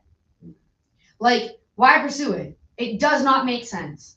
Like, you are setting yourself up to be upset. And guess what? I'm not perfect. I still do stuff like that. But I can recognize it, and now I'm not as mad, because it's like, I did that to me. Like, I can't be mad at them. I did that to me. I allowed them to do that to me. You're not giving them power by saying that. It's not like they had a magic wand and like me, but you allowed them to do it to you. So you have to and like, part of mental health is sometimes taking accountability, because a lot of people run around talking about, I'm depressed because of them. And no, you're depressed sometimes because of you. You are depressed because of you. I'll tell you, I shared like the fact that like I go to therapy every Saturday. That's awesome. Right. And I just because I just want to be better. And I found out a lot of stuff about myself. Mm-hmm. A lot of stuff about myself. Therapy 1-on-1 or 1-on-1. All right. Yeah, 1-on-1. I have a therapist every Saturday morning. And it was the greatest thing. I'm learning so much about myself. I wish I took it. I wish I went to therapy when I was younger, because subconsciously I probably messed up a lot of good relations, not knowing that I did. Like, my intentions was not. I thought I was doing the right thing, and I didn't understand. Yeah. And so going through a therapist, talking it out, and he explained it to myself, and I was like, I'm not gonna say what happened this week, but I had like aha moment, and it upset me. Yeah. It upset me to a point where I'm like, I was almost in tears, because it was like, and now I'm looking back at the other relationships I had, I'm like, if you don't heal like your past relationships or heal from your childhood traumas, everybody had and it's gonna bring it to the next relationship. And it came from a childhood trauma. Then I asked myself why. So I was talking to my therapist, and it got down from a childhood trauma. It was not. It's what I went through as a child, what I wasn't getting, and it carried over to my adulthood. Right? Mm-hmm. It's crazy, and you never thought that something this minute, this small, carried over. And I was like, yo. So now it feels invigorating that I know what it is. I know what I'm feeling, and I know how I react. I know it is, and I take accountable. Now I can begin the process of stopping it. When I feel this way, I know what it is. Don't do that. All right, let me go by myself. Let me breathe. Because I'm not gonna allow myself to be this, because I do not want to be this. But I didn't know. I was like, I'm not this. I'm not this. I'm like, oh my God. I found out at my age. Yeah. I'm this. Yeah. And I think that's a huge thing. Like, I know an individual who goes to therapy because of a bad breakup they had, like 12 years, bad breakup. And I'm like, that's good. But sometimes I think too, with therapy, if you're not honest, you're literally bullshitting them, and they're giving you bullshit back because you're giving them bullshit to talk about. And I feel like a lot of people, that's where they're kind of at in therapy. Even after years of being in therapy, they still have trouble being honest. And it's like, this person is legally bound. They can't tell nobody nothing. They cannot tell nobody nothing. And if they do, you can literally destroy their life. So like, quite honestly, unload on this person. This is their job. And a lot of people, they go to therapy and they clam up. And they give a very basic rendition of themselves. They might talk about some basic problems that they have, and oh, it's not my fault, and I feel like and not for nothing, therapists are a dime a dozen. I hate to say it. There's a lot of people out there with a license that because they could pass the test, but they're not even good. So I always tell people therapy is like dating. Go to like a few. Don't just go to the first one that makes you feel good.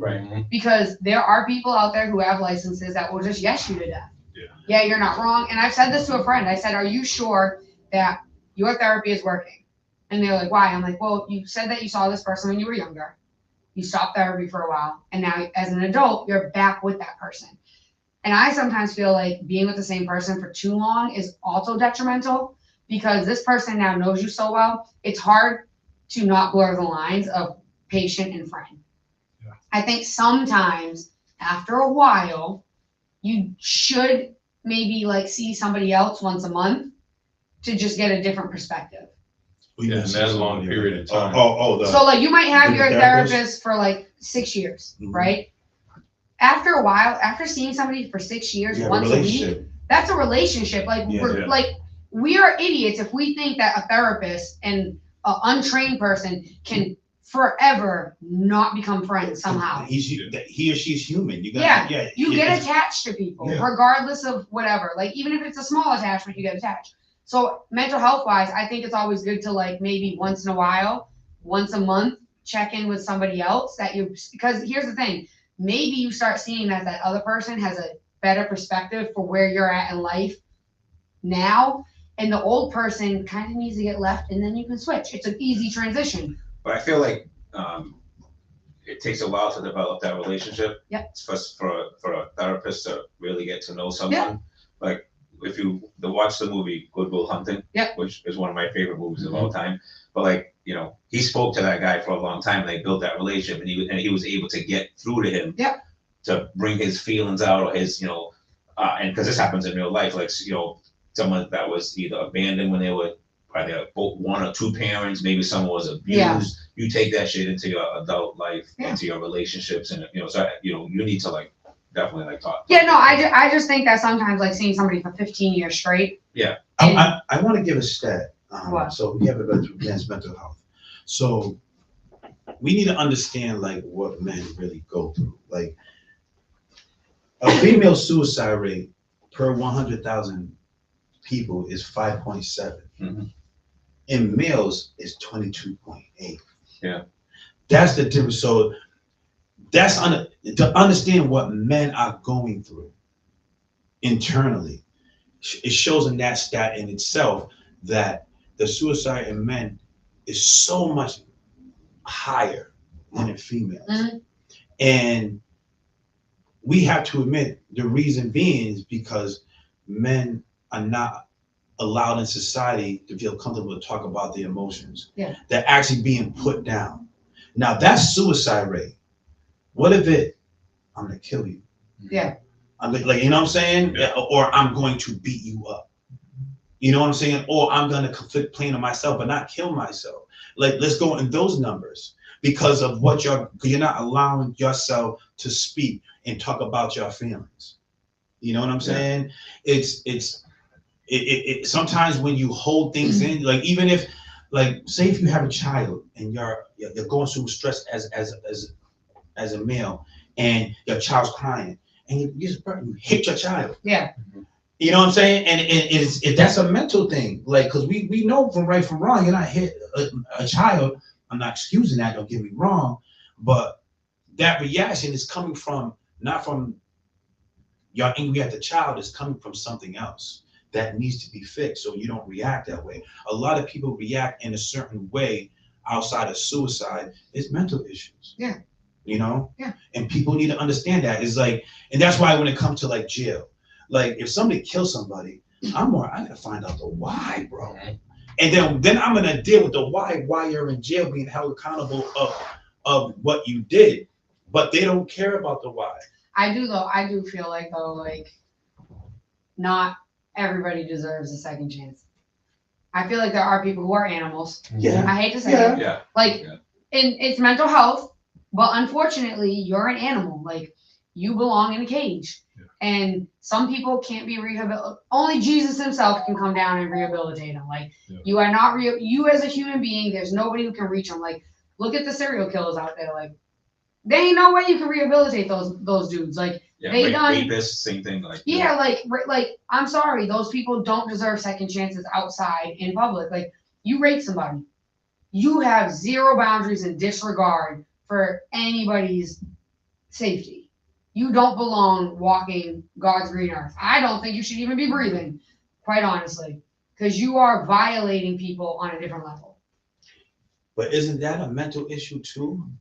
It doesn't matter. No. We can't fix that mental issue. You think it is okay? Look, put it this way. I, as a social worker, went into a house one day, right? Uh-huh. And this gentleman, right here in New Bedford, just so we're very clear, this is somebody that is actively in our community. Mhm. We walk in, and I read people that I don't know very well. Mhm. I looked at my coworkers, a male and a female. There was 3 of us. That right off the bat, why are there 3 people going to this house? What do we not know about this that we got told that we should all go? I look at my friends and I go, and they were like, I said rapist. He's a rapist. And they're like, How many women were with you? me and another one and a male. All right. So 1 male, 2 women. I just said I felt it. I felt there was something off about this man. He's like 6'4", big. He's not small. So I'm like, okay. They're like, yeah, right. I said, watch. We're gonna find out. It's gonna be he's going to tell us with no problem. Mhm. Sure enough, we're sitting down, we're asking the questions because we have to ask certain questions on the thing before we can proceed with helping the family with their issues. And one of the questions was, has anybody lived in the home that has boundary issues? This man looked at us with the most straight face. Yeah, me. Didn't even miss a beat. Didn't hesitate. Wasn't embarrassed. Yeah, me. Okay. Would you like to elaborate on what that is? Oh yeah. When I was younger, I raped a woman. I took advantage of her. Da da da. Mind you, he has custody of his son. He lives with his girlfriend and her young daughters. Like, as a mother, I was like, DCF need, like, we need you to come take these kids. Yeah. Like, what is this man doing, raising a son and around children, little girls? This woman wants to date him and be a dumbass? Cool. Yeah. Why are you letting your little girls around this man when he clearly has admitted and who knows? He might have done it to other people, just hasn't been caught. That man, I'm sorry, doesn't belong on the street. He did not even, if you were remorseful and you were like, I'm embarrassed, like, it's me. I could understand, like, okay, this person has some feeling. He didn't even blink or bat an eye, just like, yeah, me. He was asked that question before. He knew it was coming. Yeah, but either way, like, you should still have some empathy. Like, you violated someone. Mm-hmm. Like, and don't get me wrong. Now, there are people who are accused of rape that didn't do it. I get it. But for every one of those, there's about 15 real rapists. I'm sorry. We're not perfect. We can't always excuse people and get it right every time. That's unfortunately the justice system we have, right? And we're humans. Unless somebody's going to come forward and tell the truth, we have to go off of the facts we have. That is just how it works in the world of crime and therefore and so forth, right? Like Yeah. there's only so much you can do with the information you got. You ain't got a crystal ball. And I mean, he's openly admitting such. Like, Yeah. it's a badge of honor. and that's what makes them dangerous. Good point. But it's also a dangerous situation that, because you tell me about this, right? Mm-hmm. And so with educated guess, with educated guess, I'm saying that there's been other cases or other issues and other counselors that went to him. So I would raise the issue and with the supervisor and why you guys weren't told this ahead of time. It's real. That's so. Oh, that's because that's how DCF works. They don't tell you It's so because they don't important. want things to get rejected. Yeah, and it's so important. And for anyone that is doing that to colleagues or subordinates to work under them, shouldn't be in the position that they're in. So that's just my opinion because a lot of stuff could have happened.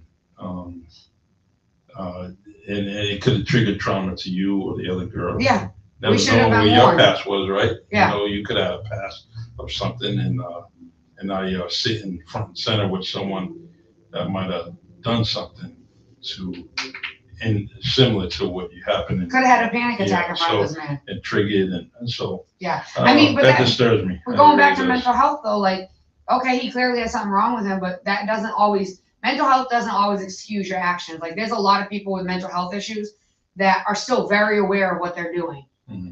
That like a rapist, there's something wrong with you. You think that's okay to do, but you know it's wrong. Yeah. Like, most rapists aren't out there like, what are you talking about?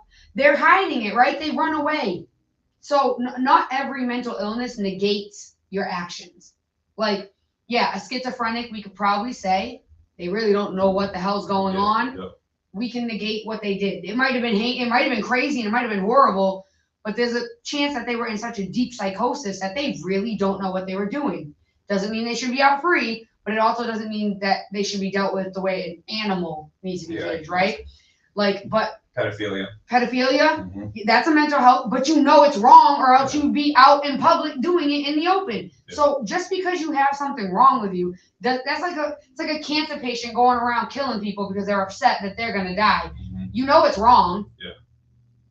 So how can we fix this? Because I don't want to talk about politics again, but like, why are we not doing? To me, maybe there are some programs that I'm not aware of. I'm sure there are, but why aren't we doing more? Because money. We don't do anything that doesn't make money. I agree with that. I agree. I've worked for nonprofits. I've worked for the state. Okay, I've been a DCF social worker. I've been a nonprofit social worker. There is no money to be made. There is no service to be had.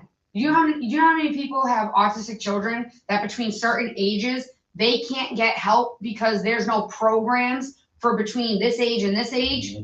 Because there's no money to be made in it. You're just sending people out to do work that they've been doing since they were 2 to 10.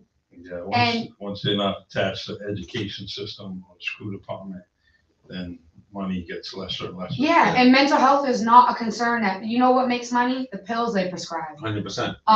The locking them up because now that bed is filled, right?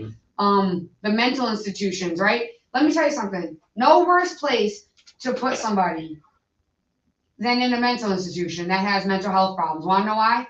Their assessments are awful. If I sectioned you tomorrow, right, convince a judge that you should be sectioned. The mental health institution that's getting your paperwork is already telling me, oh, we're only going to keep them for 5 days unless there's a psychosis issue or they're a danger to themselves or others. But you know what? Here's a really fucked up part. A lot of people who have mental health problems are really good at masking their condition and their symptoms. Even schizophrenics, like they are already paranoid. So now they're like, I've been to this place before. These people are the CIA. They're trying to tap my brain. So they're going to behave as much as possible. They're going to take their meds. They're going to do what they have to because they are paranoid that these people are going to take their brain out of them. So they're like, but like people, like I have this individual I know. She has 2 kids that have autism and other mental health and stuff. And her youngest kid masks all day at school. He's a picture perfect kid half the time at school.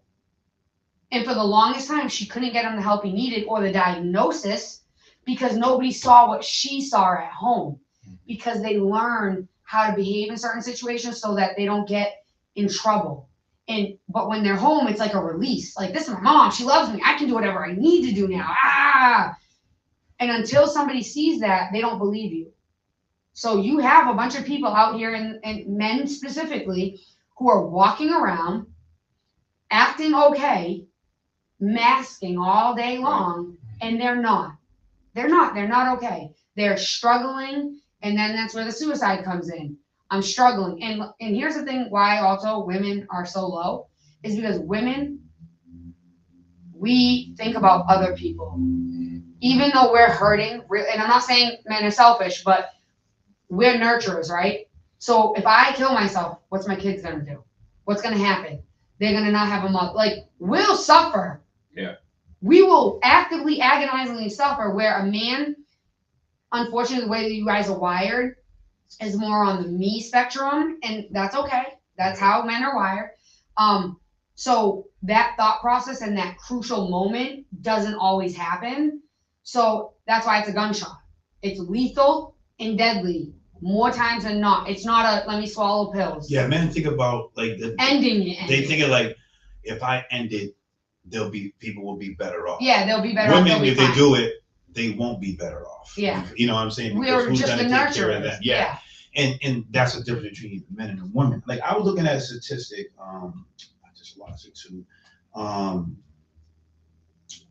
Let me see if I can find it. I mean, some guys commit suicide if, they can't be with their girlfriend or their kids. So they end it, like out of frustration or, loneliness or whatever. Yeah, because they're not allowed to talk about it. Yeah. You can't go to they're not comfortable talking to your friends. You don't want to seem weak. You don't want to seem like over 6 million men suffer from depression per year. But more than 3 million of men, depression goes undiagnosed. Mm-hmm. That's a lot. Yeah. So I ask all of you, right? Because this is something that is affecting our community because we don't know this answer. I'm depressed, or I have some mental issues.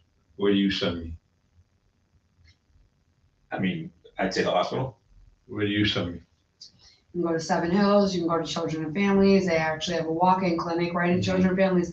You get same-day therapy. What about you? If you repeat the question. If I'm depressed, I have mental issues that this depression. I'll go with that. Where would you send me? Where would you send me as my friend? Honestly, I probably won't send you anywhere. I would talk to me, because I would not know exactly where to send you. Like, so I would be your support system as your friend, and let's talk about it. Because there is no cure. I think that I can go into this. I'll give an example to my therapy session, and there'll be some depression involved, and there'll be anxiety and all that stuff. And after the session, I feel a little bit better. I have obviously a better understanding of myself. I'm not as hyped when I first got there, So if I can be not your therapist but your friend, and make you see how good it may feel, make things better by you talking about it, and then say, hey, let's get you a therapist. And a lot of people around us don't have those answers, right? And so when a lot of men that need need some help, they're kind of weak, and they're looking for someone to help them, and that goes with friends. So when you ask your friends, I don't know where you can go. Yeah. I mean, I felt like under the gun when you asked me. Yeah. Hospital. It's kind of, is a hospital the best solution? I won't say anything. My best solution is exactly his answer, because I'll open up. So I want everybody to be aware though, just be careful when you are dealing with somebody who is very depressed. You notice a change in them.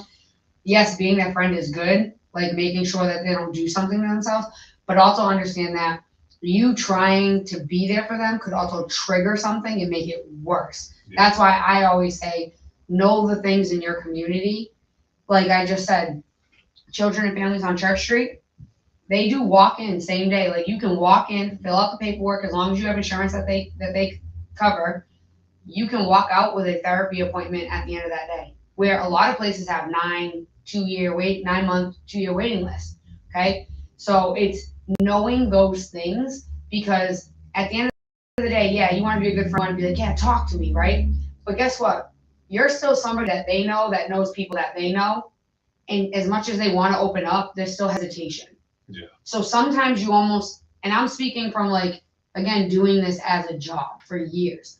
Sometimes, even though all your intentions there is like, yeah, talk to me, open up, you can open up, it almost makes them want to like regress back into themselves, because it's like, no. I came to you for help, and like, where can I go? Can we look together? But if I tell you the ugly side of me, you're not going to want to be my friend anymore. Now I have anxiety about that. Yeah. Because let's be honest, if I thought I could talk to you, I wouldn't ask you where I could go. I would just be like, hey, I need to talk to you. Like, let's be honest, like that's what we would do if we thought. But I don't think someone will come up to you and say, where can I go to? I think most people will say, I'm going through this, man. Yeah. I don't know what to do. Yeah. So obviously, you got to have the conversation. Yeah, you can. And make them feel supported. And you're not gonna come with solutions. Careful. Like, yo, I get your point. But I think that first we got to just calm the situation down. Know that person, have support, and then we can talk about getting professional help. They may not be open to it because they might be too embarrassed, but if they get comfortable enough to tell you their story, and then you say, all right, we can get some professional help, they may receive that information much more easier because you was open, you was humble enough to just listen. Yeah. That's the key thing, is listen. I think when people need someone, like, you feel great when you talk.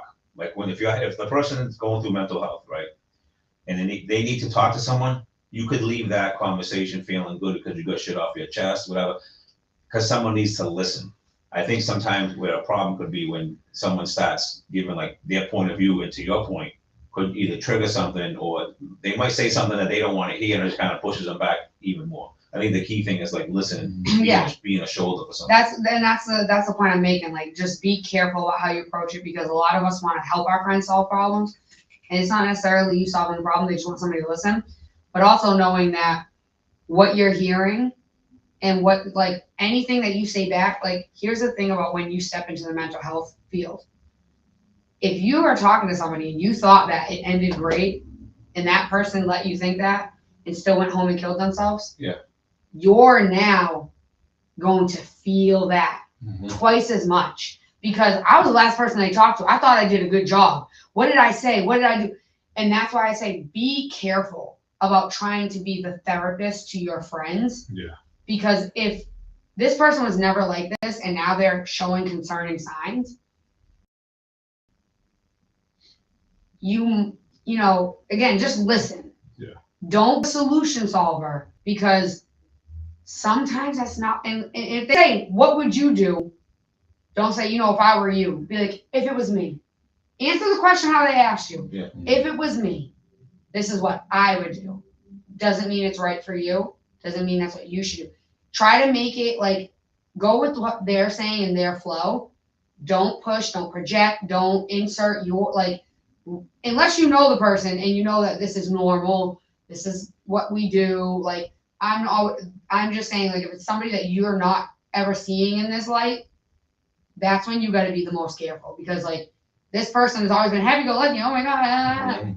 If they're now exhibiting like, man, their demeanor's changed, they're really down, and it's not because somebody died, right? Like, it's not like this big tragic event that you would see those changes rapidly. You just got to sometimes be careful, because how would you feel if you thought you did a good job? I'm not saying you got to try to diagnose them and try to solve their problem. Yeah. Sometimes you just got to sit there and just listen and let them, because you don't want to have them hold it in, because that might trigger them to hurt themselves. Yeah. So if you just sit there and you listen. Yeah, just listen. You might get a release. Maybe it's just for that day, but maybe you save his life that day because he just released. It's not like I'm not giving you advice. You should do this, and that. And to a point where it's like, yo, if you ever want to talk, hit me up. Yeah. I'll listen. Yeah. I literally had somebody tell me I saved their life all through high school. Yeah. Yeah, no, I'm not joking. It was the most strangest thing I've ever heard. I really didn't know what to say. he was like, you know, you used to just listen to me. You used to just talk to me like I was a normal person. I was going through a lot back then. And there was times where I was going to just end my life when I was going to get home. He's like, and I was just like flabbergasted because I wasn't the nicest kid, but I was always nice to the underdogs. So I don't know if like he just really felt it was very bizarre. I honestly was like, I don't want to talk to this person anymore because that was very weird. Like, I wish you almost didn't tell me that. Yeah. Because like, it just, I don't know, it just felt weird. But like, listening is huge. We're gonna I mean that's a good conversation. I think that's a conversation we gotta have more on this show. Just mental health in general. I just feel and think that, you know, especially where I'm going through, you know, I'm not like out of mind, but you know, I'm realizing through therapy that there's a lot of stuff that I need to fix that I never knew that was there, and I'm putting it out there to maybe inspire or influence someone to be like, all right, I'm gonna go to the therapy, because you can think you have the perfect life. You can be in a 2-family household and you lived in Dartmouth and you had all, but you're gonna have some childhood traumas that's gonna elevate into your adulthood. So not everyone is just the perfect human being. Everybody's suffering with something. You know, there's levels to it, of course. But I'm learning a lot about my childhood. I learned that I'm bringing into my adulthood. Is like there's a lot of things I have, but this is missing. Why is this missing? Is this that, you know? And a lot has to do with probably me. Yeah. And I didn't know it was me, you know, because I didn't know I had this issue until, you know, I had learned a lot about myself through therapy. So I recommend every person, not just men, to try therapy out, you know, and not just play that tough role or that's just the way it is or whatever. No, because there's a better way of dealing with things. And it may save your life. It may save your relationship. It may save your marriage. It may save your friendship. It may save your family dynamic, you know. It may save you how you know, move and act in your job setting, you know. So that's a good topic. Let's get into a fun topic, because I think this topic is going to really spark some triggers. Chris Brown, the Chris Brown meet and greet experience. All right. Man's a diabolical genius. He is breaking up relationships. Like, I don't Rightfully so. Those people are trash. These women are trash. Yo, so I don't care if you're a friend.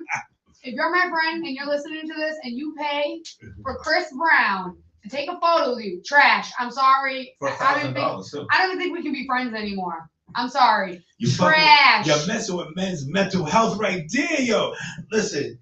So what we're talking about is a lot of pictures going viral with Chris Brown meet and greet. You pay a lot of money to go meet and greet Chris Brown, and you know, big up to Chris. But you got pictures where girls benting over with him behind, like picking her up, like crazy sexual positions, and these women are in relationships. It's blatantly disrespect. So it's a request from the woman? Yes, it's a request from a woman. No, not a request. They paid. They're paid. So they paid. Their picture. And they asked Chris Brown to pick them up and hold them by the ass cheeks while they're like, or bend them over.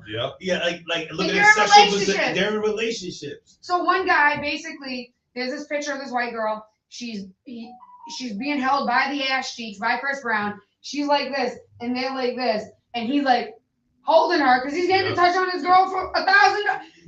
He's being paid to molest somebody, like basically. So, but to me, that's cheating. Yeah, yes. It is. So a lot of these women and men, right? Oh, I have a celebrity past. No, you don't. They're people. Yeah. There's no such thing as a celebrity. No, you're cheating. Yeah. You're cheating with somebody who is, quite honestly, financially and society-wise, out of your league, not ever happening. Yeah. But either way, you're embarrassing your significant other. Like, you paid it. You think I believe that you wouldn't sleep with that man after you paid him for a picture? Yeah. Are you out of your mind? I'm leaving you where I found you, in the trash. Yeah, that is fucked up. The worst part is they're the one that's paying $1,000 For a picture. for a picture. With a man who, Yeah. you know what? You're not even special. Anybody who pays them can get If these y'all pictures. paying $1,000 to be in a picture, what if it says I want you to be? You will say, "Come to my room." Yeah. You'll go. Yeah. You'll go If for y'all free. pay $1,000, For free. Yeah, that's what I'm saying. That's what I'm saying. You're gonna go for free. You don't. He's not even paying you back. Yeah. He's, Yep. hey, you pay me for $1,000. I really like your butt. Now here's my Go ahead with thing. me. These girls take these pictures. They want the clout, the status, Yeah. right? They post them. They post them disrespecting their significant other. And now this. And what will women say? Why are you insecure? No, not insecure. Not insecure. You are a trash human being. You are insecure. You're a trash You shouldn't panda. worry about that. He goes, if you was insecure, he goes, if you were secure, like fuck you. Because people, they don't have standards anymore. What about, wasn't there a time where like Chris Brown brought somebody up on stage and it was somebody's girlfriend, he left her at the concert? Yeah. Like, you're trash. You went on stage to be bent over in front of thousands of people and I'm in the crowd supposed to be like, well, it's Chris Brown. He's just a human being. I'm gonna tell you with something money. right now. I went to a Ashanti concert. All right. I'm gonna tell you my morals. Oh, all right. It's the God honest truth. Ashanti. She wanted him. Ashanti. I mean, like, and she saw me. She was like, "You come here." I'm like, "Me, like me." And I was with a girl, and I said, "I'm not going." I was like, "Why?" And the girl said, "Why you not gonna go?" I'm with you. Like, that's just disrespectful. And I was joking around. I said, "If I go, I ain't coming back." I tell you that right now. Cause she was like, I wasn't raising my hand to go. I was like, cause she was looking for people to come on stage, and you know, and people were raising their hands. I wasn't raising my hand. She was like, "You." I was like, "Me? I'm raising my hand." Yeah. She was like, "It's like go." I was, and everybody's like, "Go." Like, nah, that's just disrespect. Because if roles reverse, You wouldn't like it. I wouldn't like. I'll be in my feelings. Yeah. You know what I'm Like, saying? this bitch just left me Yeah. because he's famous? Yeah. I would, and so now you're riding the girl that I'm with, and everybody in the audience is like, "Yo, that's your girl up there." You know, That's your girl. That's yo, I'm too insecure for that shit. Yo. Yeah. Is I'll- that No, aired but it's all not- over social media? but it's not insecure. That's not insecurity, and I hate that. But women play that Yeah, insecure because card they're trash. again, and like, that's what I'm saying. They play that insecure card just to get the pass to do whatever they want to do. No, that's not I insecurity. mean, that goes both ways, I feel like. I mean, But that's not insecurity. I'll never call a woman insecure if she feels a way. If like, you know what I'm saying, like I'll be empathetic and like, I don't want to make you feel that way. What I yeah, that's like, you you know I'm what I'm saying. saying? In general, I'm saying. Nah, but men do it too though, because It's a game. no, yeah, because like, so for instance, I know somebody who received an expensive present from a female friend. Yeah. Okay. $500 present from a female friend has a girlfriend. That's out of line to me. Yeah. That woman is overstepping her boundaries and you're not putting her in her place. Yeah. You accepted that gift and that lets her know she now has a in where she should not have it in. And a lot of people be like, "Oh, well, what if they're rich?" I don't care if they're rich. We're not rich. Yeah. We're not somebody who can just keep dropping $500 on all of our friends. So that's not normal for us. And she's not my or your, like, you know, like, if I'm the female, she's not my friend. She's your friend. Yeah. And I'm okay with you having a friend, but she need to know her place and stay in her lane. And clearly that individual isn't staying in their lane. Mhm. And I'm not insecure. That's not insecurity. That's disrespectful. Because if I came home with a YSL purse and you were like, "Where'd you get that? I know you ain't got no, like, where'd No, you but get in that?" society is trying to be more accepted. But it's not accepted, but you can't express that it's not accepted because you don't want to be deemed as insecure. I don't care. Or Deem me everything. insecure. So that's why there's more mental illness in society because you cannot be your true self and like, yo, that's messed up. Like you shouldn't do that. You cannot say, "Hey, I don't like you doing that," or "You're insecure." No, I just don't like you representing yourself that way. Right. Like, you know what I'm saying? Like, it ain't about my insecurity. You're a representation of me. I picked you as a partner. Yeah, yeah. You embarrassing me, and I'm supposed to be People like, look at it, but you know who does that? Women tell other women, "Y'all man's insecure because so and so, this and that." Because they give other paths. It's like sometimes women's advice to other women is to especially in a girl relationship is the worst advice. "Oh wait, no, I can back you on that." If I'm in a relationship, right, and I have male friends, whether I dated them casually or not, I just don't talk to them when I'm in a relationship.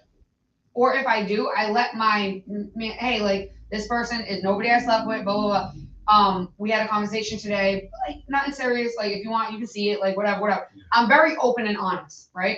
But I don't make it a habit to do that. So a lot of my friends, like they know when I'm in a relationship, don't be hitting me up. Don't hit me up. Like there is no reason for me as a woman and you as a man to be talking when I'm dating somebody seriously. Because guess what? I'm giving room and error for somebody to interpret that wrong. Yeah. Now, women, nobody has to agree with me. That's how I operate. One of my friends, she thinks I am so stupid for that. Well, those are your real friends, and that's how you treat your real friends. I said, those real friends aren't the person I'm trying to marry. Those real friends aren't going to come and take care of me while I'm sick, right? Oh, if they're my real friends, are they going to come tell my man, hey, I'm her real friend. I brought her chicken soup. No, they're not coming. Mm-hmm. So that they're my real friends, yes, in the sense where, yeah, if I was down and out on the street and I was single and I needed help, yeah, they would help me because they're single, I'm single. There's no way that this can be interpreted wrong. But I have a man. I don't need their help. Yep. I don't need them to step in and be my savior. So when I see you at events, how you doing? It's always love. Give me a hug. This is my boyfriend. My boyfriend. Yep. Whatever. I don't think that's wrong. I think that is what you should do in a relationship. And if you do have a friend, you should do everything in your power to make sure that your significant other and that person are cool. Yeah, and your status dictates the rules, and so you're dating someone. So these are the rules in my friendships. So I get that. I totally do. I get it. It's all about boundaries too. Yeah. Yeah. That's what it comes down to. Yeah. So they gotta know that hey, there's a boundary here. I'm with somebody. We can't operate like we usually do. Yeah. And that's how I am. Not to say to be sneaky or anything like that. I was like, look, no, you gotta respect this. Yeah. And that's it. And that's just how I feel. And maybe some people see that as extreme. Mm-hmm. But you know what's funny is all of my real friends, when I'm single, they always joke about it. Oh, so now you think, but they're not mad at me. We go right back like we never left. Yeah. Like, cause they know I'm that respectful to my significant other. Yeah, my friends are the same way. Like it's like when I'm in a relationship, I'm obviously gonna spend a lot more time with them. You're not gonna see me as much, and they understand that. Like, oh, I haven't seen brother in a while, though. I know what he's doing. Yeah. You know what I'm saying? And but you respect. You know what I'm saying? It's like, yo, that's real friends. Yeah, it's really like, yo. Then when I'm back and I'm not with the person, all right, we go out, we hang out. Like that's it. It's like this. You just want your friend to be happy. But a lot of friends, like I don't want you to be. I saw, especially when it comes to females, and females are not in another relationship. Like I forgot who said it. I don't know who said it, but it's like, yo, if you're a female, don't hang out with, and you got a relationship, don't hang out with your single friends, because you might end up single because they're gonna give you single advice. You don't need them, girl, this and that. But soon as they're in a relationship, they'll leave you high and dry. Yeah. And I'll tell you right now, like I was a victim of that. You know, I'm in a relationship. My boys are single. They're running around, and I gotta live that life. I can't move like that. Yeah. And that's the mistakes I made, where I'm moving like them. Yeah. But I'm in a relationship. I cannot move like that. And my friends are not telling me to do. Get home to your girl, bro. Yeah. You can't do that. Because they're not. No, they want to hang. Let's do it with the boys. Yo, like. They're your friend. So how I've been, like, as I'm getting more and more mature, like with age and stuff, I look at things like, oh, that's his mom. I look at it like, okay, if you're my friend, you want me to be happy, right? Like that's how it should be. You want me to be genuinely happy. I have a friend that her man broke up, took time, whatever, because things weren't working, and then me and my ex, we broke up, and she got back with her man. All I said to her was, as long as you're happy, and he's going to be the person you need him to be, and this is where you want to be, I support that.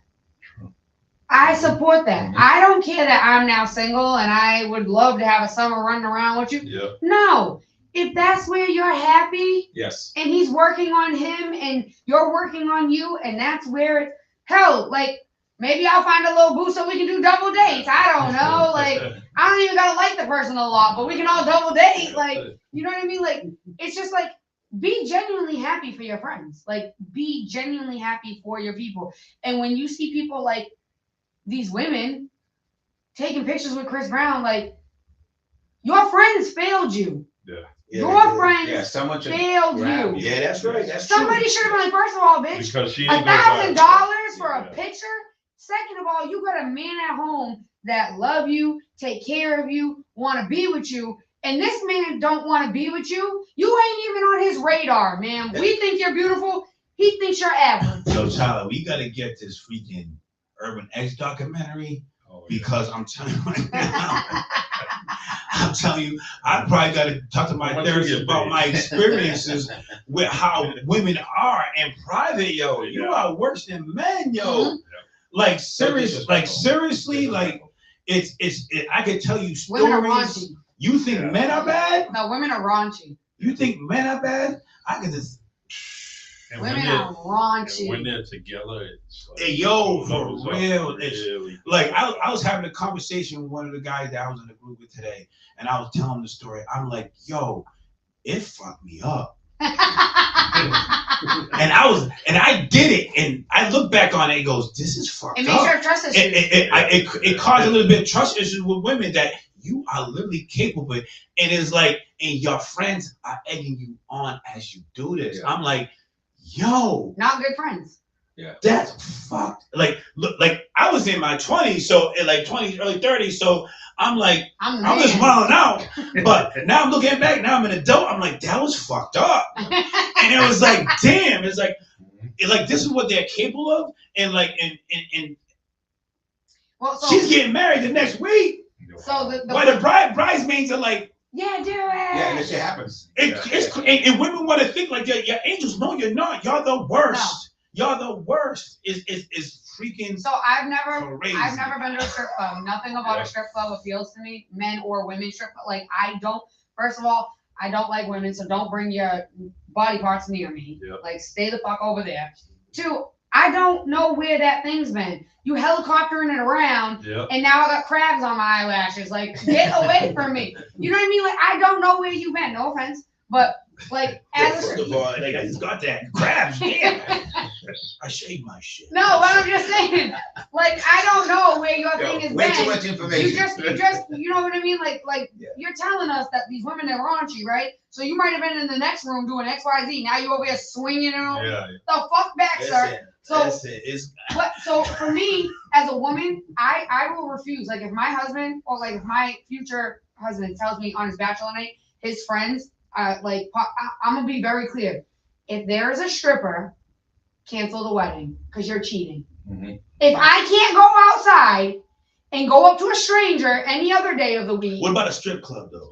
No, you're cheating. So you're a cheater. Strip club? Yes, you're cheating because you're going out of your way to get affection from other women or get lap dances. But if I can't go in the street and give a lap dance without it being cheating, then you can't go play a strip club in a controlled environment. No, that's not controlled. Go have fun with your boys, your girls. No. Okay, it's in a controlled environment. No. But if it's like come to the home. No. Yeah.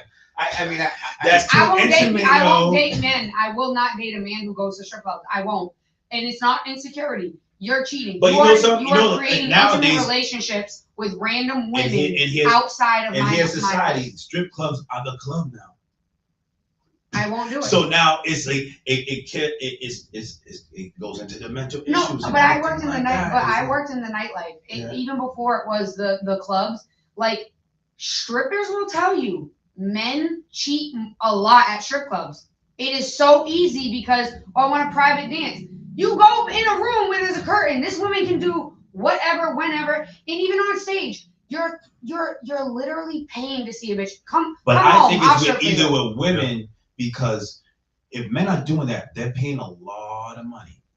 That's weird. You're in a relationship. Go home and throw all the money at your woman. See how she acts. I'm 100% with you. My cable bill's too high. Yeah, right. No, but like for me, like that's not an insecurity. Like that's my boundary. No, and I cancel the wedding because you just cheated the night before our wedding. I agree with Go the fuck away. I agree with those boundaries. That's nasty. I don't want you. You just had another woman all over you the night before. But if I did that any other day of the week, you would have broke up with me. That's true. You would There's a break lot- up with me there's a if lot you of knew there was a double man's. There is. Penis There's in a my lot of face. double standards. There's a lot of double Why standards. you yelling Cause at that me? shit bothers me. But Like, the women Chris are Brown crazy. experience is a double standard where women like, oh, it's Chris Brown and Yeah. this and that. Nah, remember Janet Jackson used to pull men up and do the wildest shit on stage to Oh, them. yeah. I was raising my hand. No, I was. No, but have you guys seen like? Do you Yeah, remember? yeah, those- it's crazy. It was on pay per view and It's stuff. still- They couldn't That's even part of air the show. that That's shit. all But they part of couldn't the show. even air that shit on regular TV Amazing. because the wild shit she did to men. Miss Jackson is getting It's nasty. still, Why you? it's why still you- elevated. That's for I know because I know you remember it. He was there. All right, so we're gonna. It's about that time. Is this the end? I gotta know. I gotta know. I gotta know. Is this the end? Yes, it's the end of another episode of the Frequency Live. Let's get some final thoughts. Double D, you want to go first? I'll go first. It was a good show, good topics. Glad to have Charlie on board with us tonight. Love being there. Yeah, I love the conversations that we have about, mental health is a good one. A little bit of politics at the beginning. So good stuff. Yeah, I like being here. That's why I listen to you guys every week. It's good conversation. When I'm at home, I'm talking to myself. When I'm disagreeing with Berto or Derek or Jasmine, and calling Ed names in the background, But I love all the conversations every week, and keep up the good work. Mhm. Yeah, I think it was a great show. I actually like this format where it was no music breaks. Yeah. It gives us more time to speak on what we need to speak on, and we can still start on time and end on time. And Derek didn't need to go to the bathroom. Yeah, Yeah. Derek didn't even- I need a break. but he probably has to go to the bathroom right now. Right, I'm on the water. Yeah, right. But it was a great show. The mental health thing with men is a very important one, especially when I'm on my journey with therapy. Like, I'm really getting something out of it each day. I'm learning a lot about myself, and I want to put it out there. That it's not a bad thing. You should try to do that. Like, talk it out. Save some lives. Save some. Maybe you save some relationships. Just by learning who you are, the better yourself. And so don't be embarrassed that you're going through it, because I have a lot of friends that are in therapy, and I have a lot of friends that you think that they have everything going for themselves, but they're feeling like shit.